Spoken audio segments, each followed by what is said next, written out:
Hey, it's Matt Decker here with Leveraged Wealth Management. Today, I'm going to talk about a super important topic, and that is the importance of doing an indexed universal life policy review. Now, this topic can get a little bit technical, and I know that whenever I do this topic, things can get lost in the weeds. So before I jump into an actual example of why you need to do this index universal life policy review, first, I'm going to show you, or I'm going to rather tell you what I'm going to be talking about and the order in which I'm going to be talking about it. The first thing that I did is I ran a policy illustration for a 45-year-old male paying $2,000 per month into this IUL policy for 20 years. Okay, so that's the first illustration that we're going to look at. I then decided to take income in year 21. And if you've watched my channel at all, you know that I am a huge proponent of designing these IUL policies the right way. But unfortunately, so many people in my position don't know how to do that, or they refuse to do it because designing the policy the right way results in them making less commission. So what I did on this first example is I designed the policy for maximum commission. Okay, so this is a maximum commission design. And the reason that I did this is because this is what I see more often than not. Most people that come to me with their policies for me to review have a policy that is not designed correctly. So I want to show you kind of the process that you can go through if you have a policy that's designed incorrectly and the steps that you can take to fix it. So that's what we're going to talk about. We're going to start here with this 45-year-old, $2,000 a month for 20 years, income in year 21. Now what we're keying in on here is the income, okay? That's what we're really keying in on. We're wanting to max out this policy for tax-free income. So what I'm going to do is I'm going to show you 3 other examples. So the first example that I'm going to show you is going to be, well, what happens if we catch this policy 10 years down the road and we try to fix it 10 years down the road? What's it going to look like? Is it going to look better or worse than the initial policy? The second example we're going to look at is, well, what if we catch this bad policy 5 years down the road? So this would be a 55, you're 55 at this point, here you're 50. And then the last example is going to be, well, what if we had done this correctly from the start? How would this policy have looked if it was designed correct from the start? So those are the 3 examples that we're going to look at. Just to recap, we're going to start at 45 years old, $2,000 a month for 20 years, showing income. It's designed the wrong way.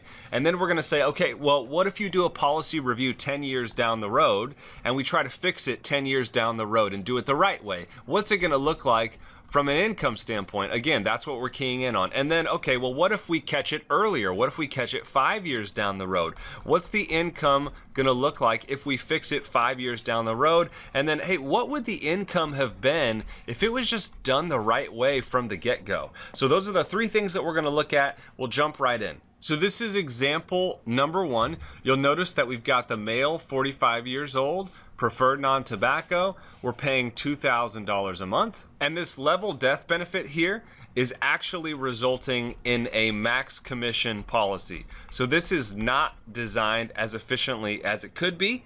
It's designed for the benefit of the person that sold it, okay? So this is not the right way to do this. I'm proving a point.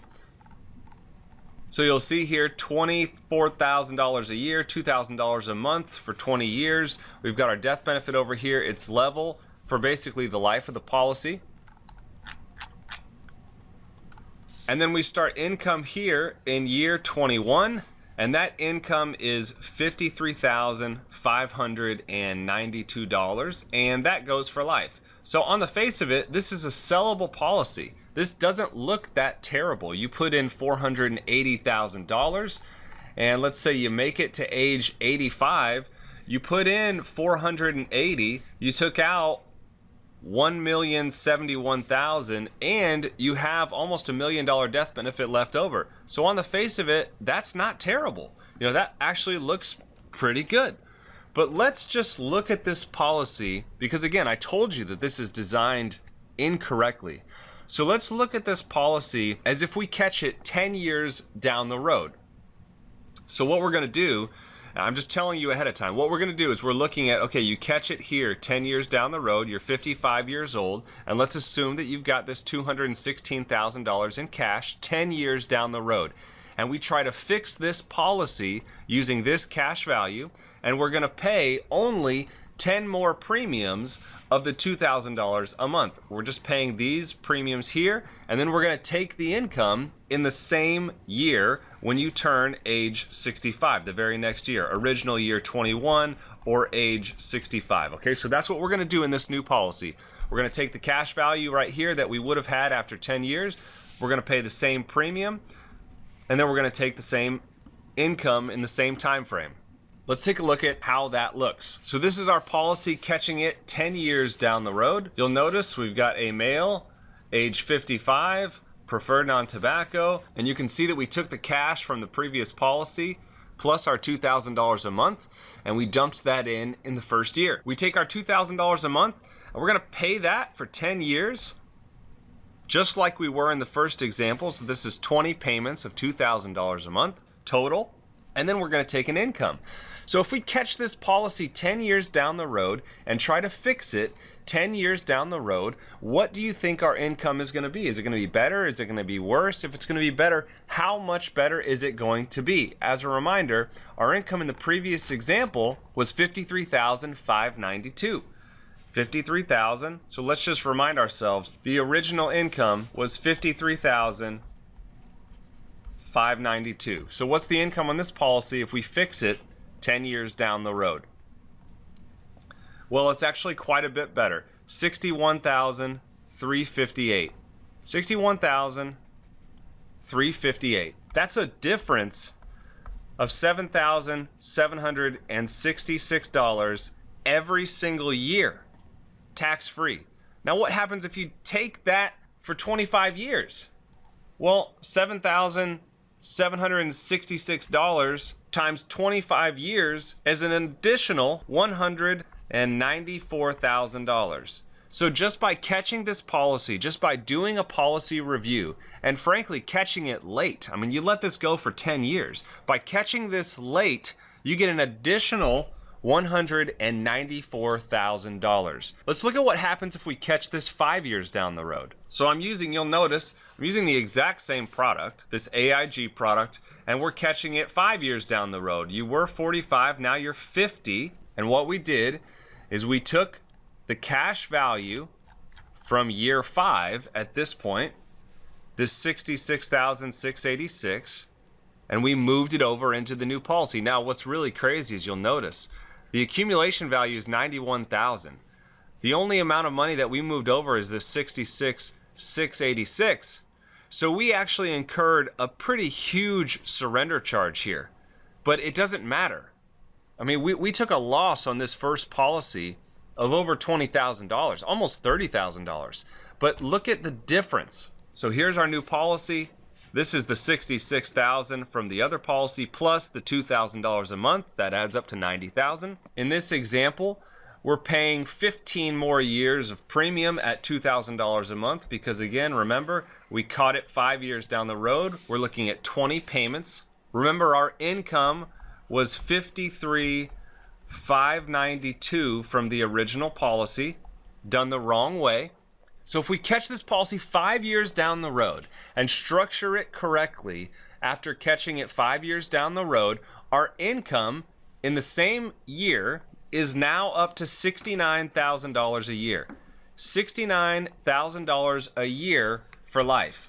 That's a difference of $15,542 every single year. $15,542 every single year. If you take that income for 25 years, you're looking at a total difference in income of $388,000 over 25 years. That's just for catching this policy and restructuring it after 5 years to do it the right way. This is an absolute no-brainer. I hope you see the importance of doing policy reviews and making sure that you have a policy that's designed the right way. It can literally be the difference in hundreds of thousands of dollars in tax-free retirement income. But we're not done. We're gonna look at one more sample. This is the example that really gets my blood boiling because it just goes to show you how much better these policies can be if they're done the right way right off the bat. Now you'll notice when we caught the policy 10 years down the road, because we waited a little bit longer than maybe we should have, our income, $61,000 versus 53. If we catch it a little bit earlier, 69,000 versus 53. Well, what would happen if we just did this right off the bat, right out of the gate? So this policy is essentially the exact same policy that we looked at the very beginning. It's a 45-year-old male. It's a preferred non-tobacco. It's $2,000 a month for 20 years, and then income in year 20. The only difference between the two policies is I structured this one the right way. I'm using an increasing death benefit, which drops the death benefit down to $528,000, which about cuts your fees more than in half, really. Cuts your fees more than in half. And by cutting your fees more than in half, it has a dramatic effect on your income. So let's look at that. It's just so night and day. It makes me sick. So again, look at this. We're stopping premiums in the exact same year, year 20, age 65. We start income year 21, age 66. Let me just show you the other policy. Same thing. We stop premiums at age 20. We start them in year 21, age 66. Remember, 53, 592. If we would have done it right out of the gate, what's our income? $91,630 every single year for life. So we do it wrong and we get 53,592. We do it right and we get 91,630. You know what that's a difference of? That's a difference of $38,000 a year. If you take that $38,000 a year for 25 years, you're talking about a difference in income of $950,000. $950,000 just by structuring the policy the right way. Now, I should tell you that this nationwide product that I'm showing at the beginning is not the best product. So if you have this product, you should probably get it reviewed. I should also tell you that the AIG product that I'm using to compare it to, it's better, but it's not the best. So this comparison is comparing a bad product to a better product, but it's not comparing a bad product to the best product. And just by catching the mistakes of somebody who's out to make a quick buck off you, just by catching that mistake and doing it the right way, it can literally be the difference in hundreds of thousands of dollars of income. In some cases, it might be almost $1 million in income. So let's just recap what we talked about. We had our 4 examples. We had the original example, which was our 45-year-old male done wrong. We had our second example where we caught it after 10 years. Our third example was catching it after 5 years. And our fourth example was just doing it right out of the gate. So we'll just say right all along. Our initial example had an income at age 66 of $53,592. When we catch it 10 years later and correct the mistakes of a bad agent, our income at the same age, age 66, goes up to $61,358. That's a difference of $7,700 a year over 25 years. That's a difference of $194,000. If we catch the policy 5 years down the road and we still take the income at the same age, 66, we can take out $69,000 a year. That's a difference of $15,542 every single year. Over 25 years, that's a total difference of $388,000. And if we do it right all along, take the income at the same age, 66. We're looking at a total income of $91,000 every single year for life at the same age. That's a difference of $38,000 over 25 years. That's a total difference of $950,000 just for structuring this policy the right way out of the gate. So I hope you understand the importance of getting a life insurance policy review. That's why I put it here on a lot of these videos. For a policy review, send me an email.